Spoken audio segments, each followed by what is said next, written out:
Hello नमस्कार दर्शकों, झनक सीरियल में आप सभी का स्वागत है। आज के एपिसोड में जहाँ पे हम देखते हैं कि पराशर जो होता है वो झनक के बच्चे का अपना लेता है और बोलता है कि यह बच्चा मेरा है और मैं इस बच्चे का पिता हूँ। ये सुनकर सभी के होश उड़ जाते हैं, झनक के भी होश उड़ जाते हैं। झनक सोचती है क्या चल रहा है। तभी उसकी बुआ बोलती, पराशर तुम चाहे इस लड़की को अपनी पत्नी और बच्चा बना लिए रहोगे, पर हम इस बच्चे और तुम्हारी पत्नी को स्वीकार नहीं करेंगे। पराशर बोलता है मत स्वीकार करिए, हमें आपकी स्वीकृति की ज़रूरत भी नहीं है। मैं अपना एक अलग घर लूँगा और मैं उसमें ही रहूँगा। तभी सरपंच जी उसकी बुआ बोलते ठीक है, जैसा तुम्हें ठीक लगे। तभी यहाँ पे पराशर बोलता है सरपंच जी मुझे लगता है मैंने सही सही कबूल कर लिया, अब किसी को कुछ दिक्कत नहीं होनी चाहिए। अगर अभी भी किसी को गाँव में दिक्कत है तो मैं एक घर छोड़कर और गांव छोड़कर चला जाऊंगा। मैंने इस गांव के विकास के लिए बहुत कुछ किया है, लेकिन शायद गांव वाले भूल रहे हैं और मैंने कुछ भी गलत नहीं किया है। मैंने सिर्फ मैंने अपने बच्चे को सिर्फ अपना नाम दिया है और बस सब गांव सभी। उसकी बुआ बोलती है ये शहर की लड़की यहाँ नहीं रह सकती पराशर, तुझे अच्छे से पता है। तभी पराशर बोलता है क्यों नहीं रह सकते, मेरा बच्चा क्यों नहीं रह सकता, इसी गाँव में रहेगा और पलेगा बढ़ेगा। नूतन तुम भी इसी गांव में रहोगी। दूसरी तरफ हम देखते हैं यहाँ पे झिमली जो होती है वो अप्पू को संभालती। वो अप्पू को बोलती बॉडी आप चले जाओगे तो मुझे कौन मोटिवेट करेगा, आपकी वजह से तो मैंने जीना सीखा है। दूसरी तरफ काजोल भी रो रही होती है। तभी यहाँ पे अप्पू बोलती बस करो, तुम लोग कितना रोते रहते हो जब देखो तब। तभी यहाँ पे नूतन बोलती है कि अप्पू मुझे तो बहुत रोना आ रहा है, पता नहीं कैसे रहे। तभी अप्पू बोलती है अब मैं तो चाहती ही नहीं हूँ कि मैं कहीं जाऊँ, मुझे तो किसी भी हॉस्पिटल में नहीं जाना है। पता नहीं मैं कैसे रहूँगी आप लोगों के बिना, आप लोग को पता है आपके बिना मैं एक पल नहीं रहना चाहती, मैं तो अपने घर भी नहीं जाना चाहती हूँ। काजोल दीदी मेरे जाने के बाद तुम सबका ख्याल रखना और प्लीज़ बहुत सारा प्यार देना। लालन बोलता है कम अप्पू मैंने तुमको बोला ना तुम कहीं भी नहीं जाओगे। दूसरी तरफ सरपंच बोलते ठीक है चलेगा। अगर पराशर ने अपनी गलती मान ली और उसने सच स्वीकार कर लिया तो मुझे नहीं लगता किसी भी बात का कुछ प्रॉब्लम होना चाहिए। और अभी हम ये मीटिंग को स्थगित करते हैं यही के लिए। यह कह के सरपंच जी होते चले जाते हैं। तभी यहाँ पे झनक जो होती है वो पराशर पे उंगली उठाती है और वो बोलती है कि आपकी हिम्मत कैसे हुई ये कहने की कि ये बच्चा आपका है। तभी यहाँ पे पराशर बोलता अगर नहीं कहता तो गाँव वाले तुम्हें छोड़ते नहीं, किस निगाह से देखते तुम्हें पता है ना, इसलिए मुझे ये सब बोलना पड़ा, लेकिन मैंने तुम्हें ये नहीं बोला कि तुम मेरी बीवी। तभी झनक बोलती गाँव वाले पागल है, अगर ये बच्चा आपका है तो समझ जाएंगे ना कि बीवी मैं आपकी हूँ। आपने ये क्या कर दिया, मैं आपकी लाइफ से जा रही थी ना, बट फिर भी। पराशर बोलता है जो किया है मैंने सोच समझ के किया है, समझी नूतन। और वैसे भी तभी मैं तुम लोगों गांव वालों को मैं वैसे भी आज सोच रहा हूँ कि बच्चे के अन्नप्राशन के उपलक्ष्य में पार्टी दे दूँ। तभी यहाँ पे अप्पू बोलती है अभी मुझे भूख लगी, क्या तुम लोग को भूख नहीं लगी, खाना नहीं खाना। तभी नूतन बोलती है कि मैं वही सोचती हूँ इतनी अच्छी बच्ची हमारे साथ क्यों नहीं रह सकती, भगवान भी बहुत निर्दयी है। हाँ नहीं तो लालन बोलता है कि प्लीज़ अप्पू तू मुझे छोड़ के मत जाना, नहीं तो मेरा क्या होगा मैं बता नहीं सकता।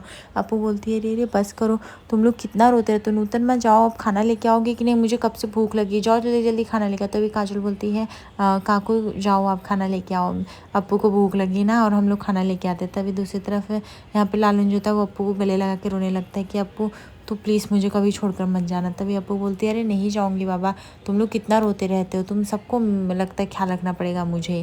दूसरी तरफ यहाँ पे पराशर जो होता है सबको अनाउंसमेंट कर देता है कि वह आज की दावत रख रहा है शाम को अन्नप्राशन की, और सबको पूरे गांव वालों को आना। तभी उसके फूफा जी जो होते हैं उसकी बुआ को समझाते हैं कि जो भी हुआ वो मान लो, पराशर हमारा बच्चे के ही समान है। दूसरी तरफ यहाँ पे पराशर जो होता है वह कंका को समझा रहा होता है कि तुम इस बच्चे को मान लो, इस बच्चे को अपनी मासी समझ के उसे प्यार दो। वैसे भी कंका एक बात तो सही है, मैंने तुमसे ना कभी प्यार किया ना तुमसे कभी झूठे वादे की कि मैं तुमसे शादी करूँगा, ये बात तो तुमको भी पता है ना, फिर तुम क्यों हमेशा इस चीज़ से विरोध कर रही हो और इस लड़की से नफरत कर रही हो। मना लो इस बच्ची को, अपना लो, इसको मासी का प्यार दो, तुम बेटी समान है, तुम्हारी भी ज़िंदगी जो दुख भरी है सुख में बदल जाएगी। और ये शहरी मैडम जो है जिसको बोल रही हो नूतन जिससे भी प्यार करो वो भी तुम्हें प्यार देंगे। दूसरी तरफ हम देखते हैं यहाँ पे झनक और अर्शी लड़ रहे थे, तभी यहाँ पे लालन आता है माँ कह के। तभी सब लोग सोचते हैं कि इस टाइम लालन क्यों आया। तभी यहाँ पे अनी बोलता है लालन आप यहाँ पे आए हैं क्या हुआ। तभी लालन बोलता है अनीदा कुछ ज़रूरी ही बात थी अप्पू के रिगार्डिंग, अप्पू का रिपोर्ट आया इसलिए मुझे आना पड़ा, अप्पू को एक जानलेवा बीमारी है। तभी ये देखते हैं कि अंजना का हालत ख़राब होता है। तभी यहाँ पे शुभ बोलता है बुद्धि प्लीज़ संभाल के। तभी शुभ बोलता है मुझे पता है मुझे बात नहीं कहनी चाहिए, पर एक माँ को उसके बच्चे के बारे में सब कुछ पता होना चाहिए, इसलिए मैं ये बात छिपा नहीं सकता। तभी यहाँ पे शुभ बोलता है पता नहीं कौन से लोकल डॉक्टर से ये लोग सड़े गले रिपोर्ट कराए हैं, बहुत ही आप चिंता मत करिए, ये डॉक्टर अच्छे होते तो रिपोर्ट आते। तभी लालन बोलता है कि सड़े गले नहीं, हमने अप्पू के ट्रीटमेंट में कभी भी ये सब नहीं किया, एक अच्छे जाने माने डॉक्टर के पास लेके गए थे और बड़े हॉस्पिटल में ले गए थे और ये रिपोर्ट सच है। और अनीता आपको तो पता है ना हम अप्पू के ट्रीटमेंट के लिए मैंने कितना कुछ किया, मैं ये सब काम नहीं कर सकता। तभी अनिरुद्ध बोलता है तुमको किसी को एक्सप्लेनेशन देने की कोई ज़रूरत नहीं है लालन, मुझे पता है कि तुम कितना एफर्ट्स देते हो तो कितना कुछ करते हो, तुमने अप्पू दीदी के लिए बहुत कुछ किया हुआ है, प्लीज़ अपने आप को संभालिए। क्योंकि लालन जो होता है वो पकड़ कर अनिरुद्ध को दूसरी तरफ अंजना का भी हालत ख़राब हो रहा होता है सोच सोच के। यहाँ पे लालू बोलता है मैं अप्पू को बचा नहीं सकता, वो थोड़े दिन की मेहमान है, उसके पास थोड़े ही दिन है जीने के, मुझे समझ में नहीं आ रहा मैं क्या करूँ। दूसरी तरफ झनक ज्योति परेशान होकर रूम में घूम रहे थे, तभी वहाँ पे परासर आता है और पराशर बोलता है तुम्हें पता है ना कि शाम को अन्नप्राशन का व्यवस्था करना है, अच्छे से खाना बना हुआ और काम धाम सीख लो, तुम्हें यहाँ पे रहना है। तभी यहाँ पे झनक बोलती है आपकी हिम्मत कैसे ये बोलने की कि मैं आपकी पत्नी हूँ और मेरी बच्ची कहाँ है अभी। तभी वो बोलते वो कंका को दिया है, कंका के साथ खेलेगी कूदेगी तो कंका घुल मिल के रहेगी और बच्ची भी तुम्हारी साथ में रहेगी। अगर इस बच्ची को गाँव में रहना है तो गाँव के तौर तरीके तो सीखने पड़ेंगे, डरो मत, हम तुम्हारी बच्ची को कहीं बेचे नहीं है। तभी यहाँ पे झनक बोलती है कि आप पूछना भी ज़रूरी नहीं समझते, आपने आज क्या कह दिया, मैं चुपचाप जा रही थी ना, कोई और सोल्यूशन था, आपने क्या बहुत ही अच्छा किया, मेरी मदद करने के बजाय मुझे शादी का मंडप में बैठा दिया, मुझे शादी ऑफर कर दिया। तभी यहाँ पे पराशर बोलता है मैंने कुछ गलत नहीं किया है, जो भी किया है तुम्हारे भले के लिए किया, तुम्हें अच्छे से पता है तुम एक नरक से निकलकर दूसरे नरक में जाने वाली थी, बस तुमको बचाया है। और मैंने क्या बोला है, मैं सिर्फ बच्चे को नाम दूंगा, उसको नाम मिलेगा तो समाज कोई उंगली नहीं उठाएगा और तुम वो बच्ची जैसे खतरा मंडराएगा, तुम लोग को लगे अब तुम लोग बड़े हो गए और तुम जा सकते हो, तुम यहाँ से चली जाना, मैं तुम्हें जरा भी नहीं रोकूंगा। तुम ये सब क्यों नहीं समझती, ये सब मैंने तुम्हें बचाने के लिए, उस बच्चे को बचाने के लिए किया, क्योंकि मुझे पता है नूतन बाहर इतनी दुनिया ख़राब है, तुम रह ही नहीं सकती हो। मैं तुम्हारा घर खर्च वगैरह देखूंगा, लेकिन फिर भी तुम्हें अपनी बच्ची के लिए काम करना पड़ेगा। मैं तुम्हें घर तो ला के दे दिया, लेकिन खाने पीने के लिए तुम्हें खुद का व्यवस्था करना पड़ेगा। अपनी बच्ची के लिए दूध से लेके खाना से लेके खुद भी देखना पड़ेगा और टोकरी बनाना सीखो, खेत में काम करना सीखो। तभी यहाँ पे जनक बोलती टोकरी बनाना तो मुझे नहीं आती, आप सिखा सकते। तभी पराशर बोलता है ओ दादा मुझे खुद को भी नहीं आती। दूसरी तरफ यहाँ पे हम देखते हैं कि अंजना और बबलू जो होते हैं वो अप्पू को संभाल लेते हैं। तभी अंजना बोलती है अप्पू बेटा तुम अपना ध्यान क्यों नहीं रखते। अप्पू बोलती है माँ बस करो, कितना रोती है, ऐसा लगता है जैसे मैं कल ही मर जाऊँगी, भाई मेरे पास दिन है बहुत सारे। तभी यहाँ पे अंजना बोलती है अब देखो ये लड़की कितना बोलती है, नहीं कि शांत हो जाए, जब देखो तब कुछ ना कुछ बोलती रहती है शुभ बातें। तभी यहाँ पे मतलब बबलू बोलता है क्यों बेटा तुम हमें इतना दुखी देती हो, ऐसा मत करो। तभी यहाँ पे अंजना बोलती पता नहीं भगवान किस चीज़ की परीक्षा ले रहे, इतना अच्छा काम करने के बाद भी हमने तो कभी किसी का बुरा नहीं चाहा। नूतन बोलती वही तो बहन जी, मैं भी वही सोच रही हूँ कि आप लोग तो इतने अच्छे हैं, आपके संस्कार इतने अच्छे, अप्पू इतनी अच्छी है, उसका दिल इतना साफ़ है, तो इतना बुरा उसके साथ नहीं होना चाहिए। मुझे नहीं लगता भगवान इतना बुरा करेगा, लेकिन मुझे कहीं ना कहीं मेरा मन डर सा लग रहा है। तभी यहाँ पे लालू बोलता है अप्पू तू जहाँ भी जाएगी ना, ये जितने भी दिन बचे मैं तेरे साथ रहूँगा, मैं तुझे अकेला नहीं छोड़ना चाहता हूँ। तभी और मैं अप्पू के साथ उसका साया बन के चलूँगा, क्योंकि मैं अप्पू के बिना खुद भी नहीं रह सकता हूँ। वैसे भी तभी यहाँ पे अनिरुद्ध बोलता है अरे आप लोग प्लीज़ चिंता मत करिए जेठू, मुझे लगता है हमें एक बार किसी और डॉक्टर को दिखा देना चाहिए। तभी यहाँ पे अंजना बोलती है अब दिखा के क्या फ़ायदा होगा। लालू बोलता है डॉक्टर ने एडमिट करने से भी मना कर दिया है, हनीदा मैंने बात कर ली। अनी बोलता है नहीं मैं सोच रहा हूँ कि अप्पू दीदी को हम टाटा हॉस्पिटल लेके जाएँ मुंबई में, वहाँ पे अच्छा इलाज होगा। तभी यहाँ पे काजोल बोलती है वो सब तो ठीक है, लेकिन काजोल की बीमारी आउट ऑफ कंट्रोल, इसको पेन जब होगा तो सिर्फ पेन किलर दे सकते, इससे ज़्यादा कुछ कर नहीं सकते। बट फिर भी आपको लगता है तो अनीता आप जा सकते हो लेके, उसका बुखार भी कम नहीं होता और आए दिन बुखार रहता है। तभी यहाँ पे अनिरुद्ध बोलता है वो थोड़े से रिएक्शंस की वजह से बुखार होते होंगे। तभी यहाँ पे जेठू बोलते कि काश मेरे पास इतने पैसे होते मैं अपनी बेटी का इलाज करूँ, मेरे पास तो इतने पैसे भी नहीं, से कह के रोने लगते हैं।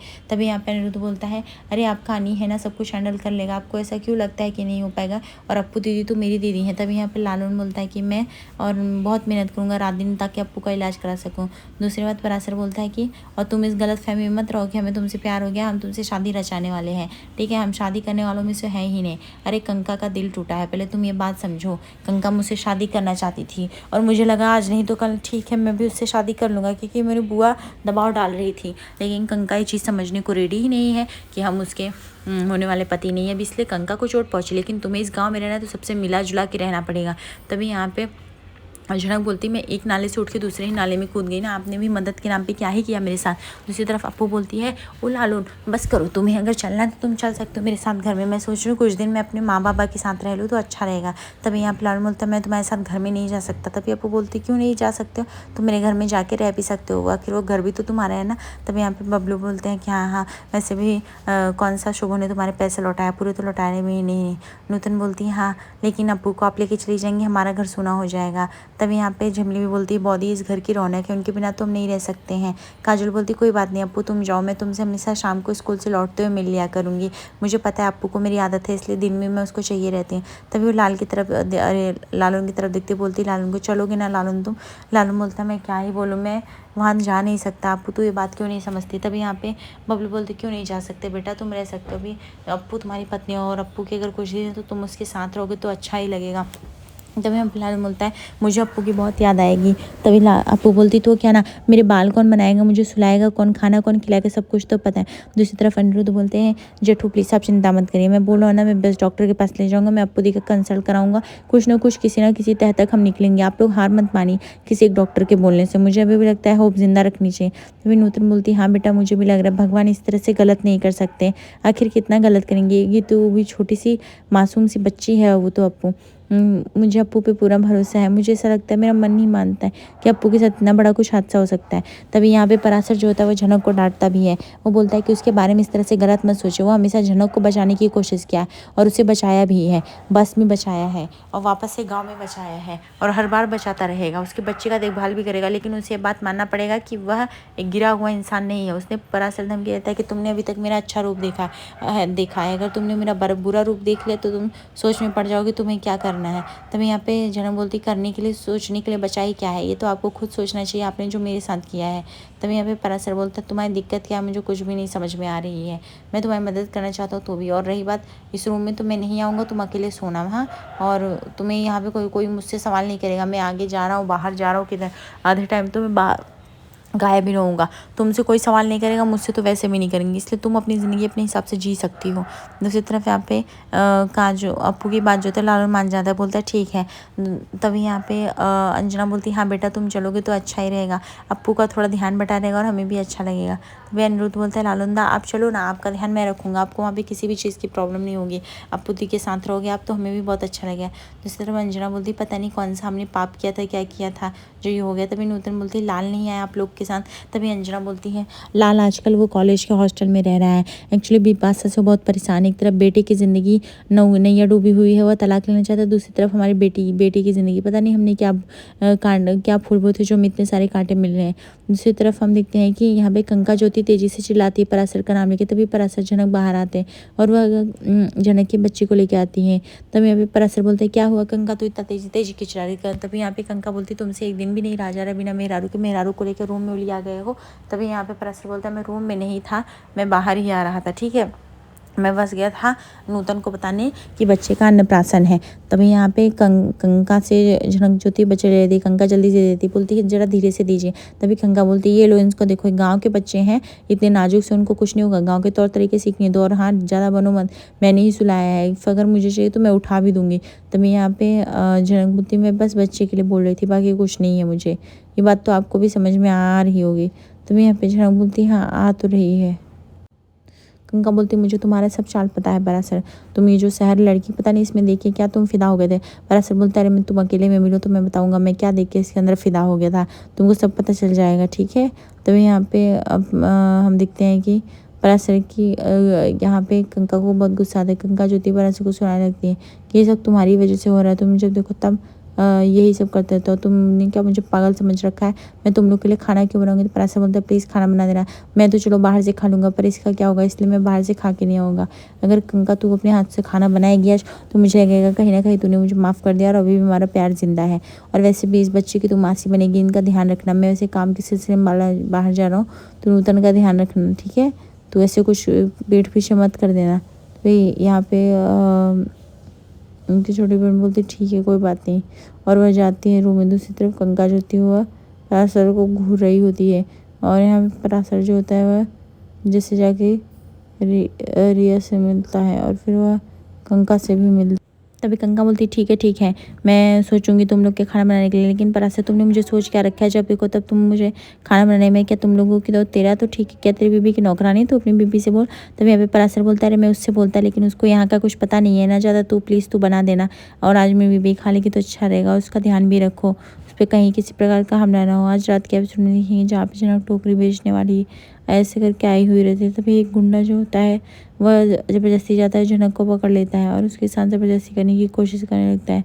तभी हम देखते हैं कि वहाँ पे अनिरुद्ध की एंट्री होती है और वह गुंडों को मार के भगा देता है। आगे एपिसोड पे सब नए दर्शकों को लाइक